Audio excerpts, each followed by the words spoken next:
বিশ্বকাপকে ঘিরে বিতর্কের গল্পের প্রথম পর্বে ছিল রাজনীতি, যুদ্ধ আর ভিসা সংকট। এবার জানবো সেই সব প্রশ্ন যেগুলো সরাসরি ছুঁয়ে যাচ্ছে ফুটবল প্রেমীদের। টিকিটের দাম কেন এত বেশি?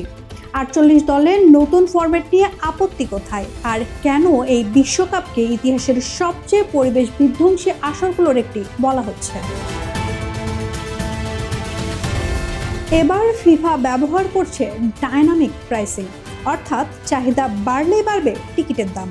ফাইনালের কিছু টিকিটের মূল্য পৌঁছেছে প্রায় 6,90,000 মার্কিন ডলারে, যা বাংলাদেশি টাকায় 8 কোটিরও বেশি। ফলে অনেকেরই প্রশ্ন, বিশ্বকাপ কি এখন সাধারণ ফুটবল প্রেমীদের জন্য নাকি শুধুই ধনীদের? প্রথমবারের মতো অংশ নিয়েছে 48টি দল। ম্যাচ বেড়ে হয়েছে 104টি। কেউ বলছেন এতে বিশ্বকাপ আরও অন্তর্ভুক্তিমূলক হয়েছে, আবার কেউ মনে করছেন এতে প্রতিযোগিতার মান কমে যাবে। 3টি দেশে ছড়িয়ে থাকা 16টি শহরে ম্যাচ আয়োজনের কারণে বিপুল বিমানযাত্রা হবে।